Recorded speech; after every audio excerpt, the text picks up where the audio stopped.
국제기구들도 비트코인이 대체 자산으로서의 정체성이 뛰어나다라는 것을 인정을 하고 있는 거거든요.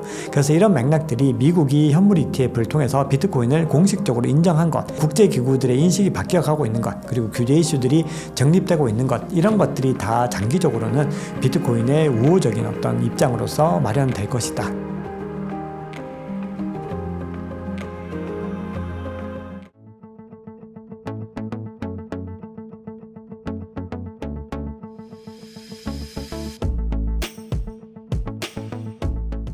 비트코인의 가격 전망이 어떻게 보면 가장 조심스러운 부분이라고 볼 수가 있습니다. 사실은 저는 개인적으로 이것도 이제 개인적인 관점이라는 걸 말씀을 드리고 지금까지 어떤 대세 상승장에서 몇 배가 늘었는지를 보면은 1차 대세 상승장 이후에는 90배가 증가했어요. 그 상승을 했습니다. 즉 반감기 시점 가격 대비 90배가 증가를 했고요. 그리고 2차 대세 상승장 때는 28배 30배 정도가 상승을 했습니다. 그리고 3차 대세 상승장에서는 7배에서 8배 정도가 상승을 했죠. 그래서 이 하락 추이들을 갖다 한번 살펴보면은 대략적으로 이 사이클을 감안한다고 했을 때는 2.5배 정도가 좀 보수적으로 나올 수 있을 것 같습니다. 그래서 2.5배에서 3배 정도를 좀 현실적인 가격이라고 보고 있고요. 그리고 여기에 덧붙여서 비트코인 현물 ETF 수요와 그리고 새로운 수요들이 얼마나 많이 들어오는가에 따라서 변수들이 될 거라고 생각을 합니다. 그래서 오히려 이 가격대에서 조금 더 상방을 향하지 않을까 이렇게 개인적으로 기대를 하고 있습니다. 사실 다른 자산과는 비교하기가 좀 힘들고 그래서 비트코인을 비롯해서 암호화폐만이 낼 수 있는 퍼포먼스라고 생각을 합니다. 그래서 많은 사람들이 이제 대세 상승장이 뜨거워지면은 다 늦게 이제 투입이 되는 거죠. 그럼 우리가 여기서 또 중요하게 말씀드릴 수 있는 부분이 만약에 지금 이 시점에서 비트코인을 비롯해서 암호화폐를 투자하시면은 굉장히 좋은 순간에 투자를 하시는 거로 볼 수가 있습니다. 왜냐하면은 많은 분들이 힘들게 크립토 윈터 구간을 거치고 나오신 거죠. 자, 그런데 이 구간을 고통 없이 바로 시작을 해서 대세 상승장의 어떤 구간들을 가져가실 수 있으시다. 그러면은 어떻게 보면은 굉장히 좀 운이 좋으신 거다라고도 볼 수 있습니다. 네, 지금 이번 사이클에서 우리가 이제 투자를 할 때 자산 배분 전략을 좀 생각을 하셔야 될 것 같아요. 이거는 이제 포트폴리오 전략도 포함이 되지만 전체적으로 현금과 그리고 전체적인 어떤 자산의 긴 호흡에서의 어떤 흐름들을 다 포함을 하는 건데 제가 개인적으로 생각을 할 때 비트코인과 알트코인은 좀 구분을 해야 됩니다. 알트코인 같은 경우는 대세 상승장 정점 부근에서 다 팔고 나와야 된다고 보는 입장이에요. 왜냐하면은 아무리 대단한 알트코인이라고 해도 아직까지는 내러티브죠. 기술적으로 뭔가 완벽한 구현을 만들어낸 프로젝트는 적다는 거죠. 근데 비트코인은 이미 완성형에 가까운 상태거든요. 이미 대체 자산, 가치 저장 완벽하죠. 그렇기 때문에 우리가 알트코인 같은 경우는 기본적으로 대세 상승장이 다가오면서 비트코인 대세 상승장 이후에 어떤 사이클들의 흐름을 보면서 탈출 전략을 세워서 계속해서 부분 매도를 해서 탈출해서 대세 상승장에서는 전략 매도를 해야 된다. 이게 첫 번째 기점이고요. 두 번째 비트코인이 중요한데 비트코인 같은 경우는 저는 좀 배분을 해가지고 적어도 제 개인적인 생각에는 40% 이상 정도는 그냥 꾸준히 가지고 있는 물량들로 가지고 가 보는 것이 어떨까 생각을 합니다. 이걸 50%까지 가져가도 괜찮은데 아무리 보수적으로 잡아도 30% 이상은 남겨놓는 게 좋을 것 같아요. 그래서 비트코인은 전략 매도보다는 기본적으로 본인의 투자 원칙에 따라서 전략을 세우고 두 가지 기준이 있습니다. 첫 번째는 기간, 1년 정도 되는 기점부터 탈출 전략을 세우기 시작하셔가지고 중요한 온체인 지표들이 정점에 도달했던 과거 사이클 구간으로 감안을 해서 그때부터는 매도 전략을 조금씩 세우는 거죠. 근데 이것도 그 전에 정점 전에 다 매도한다는 전략보다는 정점을 경험하고 하락장까지 다 감안을 해서 들어가는 겁니다. 그래서 내가 투자 원칙을 세우는 거죠. 이 구간부터 몇 퍼센트 정도씩 매도를 해서 정점 구간까지 갔을 때 어느 정도, 그리고 이후에 하락하는 폭들이 어디까지 무너졌을 때 또 나머지 추가적인 것들을 매도할 것인가, 이런 것들을 세워보는 것도 굉장히 좀 중요하고 또 재밌지 않을까 그렇게 생각을 합니다. 왜냐하면 그때는 이미 굉장히 많은 현금화를 할 수 있는 자산들 굉장히 많이 상승을 했을 거기 때문에 욕심만 조금 버릴 수 있으면은 정말 잘 탈출할 수 있거든요. 그리고 무엇보다 중요한 거는 현금화를 시키는 겁니다. 이게 아무리 그 가지고 있는 동안에 200%, 300%, 1000% 상승을 했더라도 이걸 현금화 시키지 않으면 아무 의미가 없는 경우들을 우리가 많이 경험을 한 거죠. 그래서 우리가 그 지점들을 반드시 염두에 두셔야 됩니다. 네, 저는 기본적으로 활용하는 이제 몇 가지 지표들이 있는데 이거는 단기적인 것과 장기적인 걸 좀 구분을 해야 됩니다. 장기적인 전략은 기본적으로 이제 비트코인 같은 경우 그냥 지금부터 모아서 대세 상승장까지 가져가는 겁니다. 이거를 고점이라고 팔고 저점이라고 사고 이렇게 하면은 저점에서 사는 건 늘 유효한 전략이지만 고점이라고 팔았을 때 갑자기 급등하는 경우가 많아요. 예를 들어서 우리가 RSI 지표를 주로 많이 차트에서 활용하죠. RSI 상으로 엄청 고점인 거예요. 그래서 딱 꺾이고 내려오는데 고점이라고 던졌는데 바로 다시 반등을 해버리는 경우가 정말 많습니다. 그러면은 우리가 너무 단편적인 지표 하나에 가지고서 탈출을 했는데 훨씬 더 손해를 본 결과가 나온 거죠. 그래서 기본적으로 트레이딩에 능숙하지 못하신 분들은 그냥 가지고 계시는 겁니다. 비트코인은 이번 대세 상승장에서는 계속 모으자 일단. 그리고 대세 상승장 마지막에 전략을 세우자. 이게 중요한 부분이고요. 알트코인 같은 경우는 이제 단기적인 전략을 세우셔야 되는데 단기적으로 우리가 과열 신호를 볼 수 있는 몇 가지 지표들이 있습니다. 가령 예를 들어서 MVRV 지표를 조금 더 짧은 구간으로 볼 수 있는 방법들도 있거든요. 그래서 30일이나 60일 이런 식으로 이평선을 확인해서 할 수 있는 방법도 있고 그리고 또 과열 신호를 가장 명확하게 볼 수 있는 거는 선물 거래 지표들. 선물 거래 지표가 과열된 거는 어김없이 하락이 오더라고요. 그래서 시기의 문제일 뿐이지 늘 어떤 그런 과열 구간에서 오게 됩니다. 왜냐하면 이 시장의 다양한 플레이어들이 계산이 복잡하죠. 모두가 장기 투자자가 아니기 때문에 본인이 가장 좋은 순간에 탈출해야 된다는 사명과 숙명들을 모두가 가지고 있는 거예요. 이 모든 플레이어들이. 그렇게 되면 이 사람들이 어떻게 움직일지를 갖다가 예측할 수 있는 가장 중요한 지표가 이 단기 투자자들의 어떤 선물 거래 지표들을 볼 수가 있는 거거든요. 그래서 그것들을 확인해 볼 수 있는 방법들 그리고 이제 차트를 기본적으로 또 활용을 하는 거죠. 그래서 매물대와 거래량들 그리고 중요한 패턴들 보조 지표들을 확인해 가지고 이것들이 중복적으로 전부 다 과열 신호를 가리킨다. 그거는 이제 시간의 문제인 거지 조정이 오더라고요. 근데 이번에 조정이 왔잖아요. 신고점을 뚫고 나서 조정이 왔는데 그때 제가 시황에서 계속해서 그 얘기를 드렸어요. 과열 신호가 이 새로운 지표에서 잡히고 또 잡혔다. 이것들이 있는데 계속해서 상승을 하더라고요. 근데 그러다 결국은 무너지는 거죠. 그러니까 이 과열 신호가 온다고 해서 하루아침에 이틀, 3일 만에 무너지는 것은 아니지만 생각보다 그렇게 오랜 기간이 걸리지 않는다는 거거든요. 그래서 제가 스터디에서도 그런 것들을 계속해서 좀 설명을 해드리려고 많이 노력을 하고 있습니다.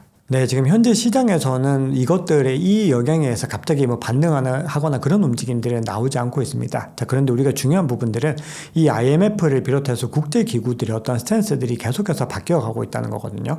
작년에도 IMF가 비슷한 보고서를 냈습니다. 그래서 그때 굉장히 큰 화제가 되어서 센세이션한 어떤 현상들을 일으켰는데 이번에도 이 기조들을 확인했다라고 하는 거는 지금 IMF의 어떤 방향성들이 일관적으로 좀 변화가 일어나고 있다라는 걸 의미를 하는 거죠. 그러면 지금 현재 전체적으로 규제 이슈들이 지금 아직까지 완전히 정리되지 않은 상황에서 IMF 같은 국제기구 중에서도 굉장히 영향력이 큰 국제기구가 이런 식의 어떤 스탠스 변화를 만들어 간다라고 하는 것은 장기적으로 규제를 이 암호화폐에 유리한 방향으로 가져올 수 있는 여건을 마련한다라는 측면도 볼 수 있을 것 같고요. 그리고 또 하나 중요한 부분들은 결국은 이런 국제기구들도 비트코인이 대체자산으로서의 정체성이 뛰어나다라는 것을 인정을 하고 있는 거거든요. 그래서 이런 맥락들이 미국이 현물 ETF를 통해서 비트코인을 공식적으로 인정한 것, 그리고 국제기구들의 인식이 바뀌어가고 있는 것, 그리고 규제 이슈들이 정립되고 있는 것, 이런 것들이 다 장기적으로는 비트코인의 우호적인 어떤 입장으로서 마련될 것이다. 이렇게 생각을 합니다. 네, 채굴자들이 사실은 작년 한 해 동안에도 오디너스 프로토콜이나 이런 것들 때문에 굉장히 행복한 한 해를 보냈습니다. 왜냐하면은 이 채굴자들이 기존에는 거래 수수료들보다는 채굴 수수료에 더 많이 의존을 했었거든요. 근데 지금 어떤 오디너스 프로토콜이나 BRC20 토큰 때문에 트랜잭션이 정말 기존과는 비교할 수 없을 만큼 많이 늘어나면서 수수료도 폭증을 했던 거죠. 자, 그런 상황이다 보니까 기본적으로 채굴자들이 지난 대세 상승장 때보다 지난 반감기 시즌보다 더 잘 준비를 해왔을 가능성이 있거든요. 거기다가 지금 채굴자들의 어떤 사업 구조들도 더 많이 커진 거죠. 그래서 자본이나 이런 것들도 훨씬 더 많이 확장이 된 거를 확인할 수가 있습니다. 그래서 지금 전체적으로 채굴자들이 이것들을 통해서 더 많은 새로운 사업들을 추진하려고 하는 어떤 움직임들도 보이고 있는 거거든요. 그래서 이런 것들이 결국은 이 채굴이라고 하는 산업을 조금 더 규모가 있는 어떤 인프라 산업으로 끌어올리는 효과들을 낼 수 있다고 생각을 합니다. 그렇게 됐을 때 결국은 비트코인 네트워크에는 장기적으로 호재로 작용할 가능성이 높다라고 보고 있거든요. 자, 그리고 그렇게 볼 수 있는 또 하나의 이유가 많은 분들이 이런 질문하세요. 비트코인 채굴이 다 끝나면 이제 어떻게 되는 건가요? 이런 질문들을 하시는데 결국 여기서 답을 찾을 수가 있는 겁니다. 채굴자들이 이 거래 수수료 같은 다양한 수익원들을 얻게 되면은 계속해서 비트코인 네트워크를 든든하게 지켜줄 가능성들이 높아진다라는 거죠. 그래서 결국 이렇게 산업 구조들이 늘어나게 되면은 그 영향력들도 또 증가하게 되는 부분들이 있습니다. 그래서 전체적인 어떤 산업의 흐름 자체가 비트코인에 굉장히 긍정적으로 변하고 있다라고 해석을 할 수가 있겠죠. 네, 기본적으로 마운트 곡수에 대해서는 이제 얘기를 하면은, 이제 지겹다. 이런 입장을 보이시는 분들이 너무 많으세요. 왜냐하면은 이게 매번마다 중요한 순간마다 이 마운트 곡수를 써먹은 게 너무 많아서 셀 수가 없거든요. 중요한 순간마다 마운트 곡스가 상환한다 이렇게 얘기를 해버리는 거죠. 그렇게 되면은 또 시장이 불안할 때 그런 소식들이 전해지면은 실제로 심리적인 타격을 많이 받습니다. 그래서 급격하게 또 비트코인이 그런 여파로 더 무너지는 효과들도 나오게 된 건데, 지금 시즌에서는 이제 기존보다는 조금 더 신경을 써야 될 부분들이 저는 좀 있다고 봤습니다. 왜냐하면은 우리가 이제 14만 2천 개라고 하는 이 물량들이 이제 단기적으로 풀리게 된다는 건데, 이게 10년을 묵혀놓은 거죠. 2014년에 이 마운트 곡스가 파산을 했기 때문에 그때 이후로 10년 동안 비트코인의 가격이 얼마나 많이 올렸는지 생각을 해보면은 이 10년 동안 이것들을 참았던 이 채권자들이 이것들을 완전히 매도하지 않을 가능성들이 얼마나 있을까, 또 이런 의구심을 가지게 되는 거거든요. 근데 그 계획들이 지금 계속해서 레딧 같은 이런 사이트에서도 계속해서 커뮤니티에서 뭐 그 증서를 받았다라는 이런 내용들이 등장을 하고 있는 거죠. 그리고 공식적으로 공식적으로 올해 10월 31일인가에 이거를 상환하겠다라는 계획들을 가지고 있기 때문에 이번에는 그 기점들을 조금은 더 평소보다는 유의 깊게 바라봐야 된다라고 생각을 하고 있고, 그리고 언제나 이 퍼드 뉴스가 퍼드라고만 또 치부하면 안 됩니다. 시장의 상황들은 굉장히 변화무쌍하기 때문에 우리의 또 허를 찌르기도 하거든요. 그래서 우리가 그런 부분들을 지켜보면서 보셔야 되고, 또 비트코인 캐시는 비트코인보다 더 많이 상환이 되기 때문에 비트코인 캐시도 이제 투자자분들은 더 유의를 하셔야 되는데, 비트코인과 비트코인 캐시 중에서 어떤 걸 팔 것인가, 우리가 이것도 한번 고민을 해보면은 어떤 걸 팔까요? 아무래도 비트코인 캐시를 팔 가능성이 더 높겠죠. 왜냐하면은 자산으로서의 어떤 가치들이 비트코인보다 좀 부족한 부분들이 있기 때문에, 그래서 그 지점들을 한번 감안을 해보면은 우리가 어떤 전략을 세워야 될지를 이제 알 수가 있는 거죠. 네, 비트코인 투자를 처음 시작하시는 분들 다 축하드립니다. 네, 굉장히 어떻게 보면 유의미한 선택을 하셨다라고 생각을 합니다. 이건 어떻게 보면, 그런데 여전히 또 위험 자산으로서의 어떤 보는 시각들, 그리고 아직까지도 많은 변동성들이 존재하고 있다는 거를 지금 알게 됐죠. 그런데 우리가 모든 자산을 투자하는 데 있어서 마이너스를 경험하지 않고 투자한다는 것은 거의 불가능에 가까운 것이겠죠. 이건 주식도 마찬가지입니다. 그렇기 때문에 우리가 비트코인이 더 위험한 자산이다 이렇게 볼 이유는 없는 것 같고요. 지금 현재 더 많이 안정적인 자산으로서 발돋움을 하고 있습니다. 그래서 우리가 비트코인을 계속해서 지금부터 꾸준히 모아나가는 전략들을 통해서 미래에 좋은 부들을 이루어 가셨으면 좋겠습니다. 그런데 알트코인 같은 경우는 조금 더 고민해 볼 지점들이 있습니다. 만약에 지금 아무 코인이나 급등하는 코인에 올라탔다 이렇게 되면은 자산에 큰 손실을 보실 수가 있습니다. 그래서 비트코인보다도 더 많은 고민들과 더 많은 분석들을 통해서 접근하셔야 된다는 것을 반드시 강조드리고 싶습니다. 그래서 결국 가장 중요한 것은 우리가 투자 원칙을 잘 세우는 부분들에 있겠죠. 그래서 초보 투자자분들은요, 비트코인의 비중을 60%, 70% 이상 든든하게 가지고 가시면서 남는 자본들을 가지고 알트코인을 투자하시면서 공부를 하실 것을 권유를 드리고 싶습니다. 그리고 비트코인에 대해서 더 많은 믿음이 생기셨고, 그리고 암호화폐에 대해서 더 많은 공부를 하셨다면은 그때부터 조금씩 자산들을 알트코인으로 가지고 가서 수익을 조금 더 높일 수 있는 전략들을 고민해 보시면 좋지 않을까, 그런 생각을 합니다. 자, 4차 반감기가 지나고 이제 대세 상승장 구간으로 이제 접어들 준비들을 하고 있습니다. 우리 모든 투자자분들께서요, 이 대세 상승장 잘 활용하셔가지고 좋은 부를 이루시고 경제적 자유도 이루시고, 그리고 좋은 구간에서 잘 또 탈출하셔가지고 성공적인 투자, 행복한 투자 하실 수 있기를 기원합니다. 지금까지 박 작가였습니다.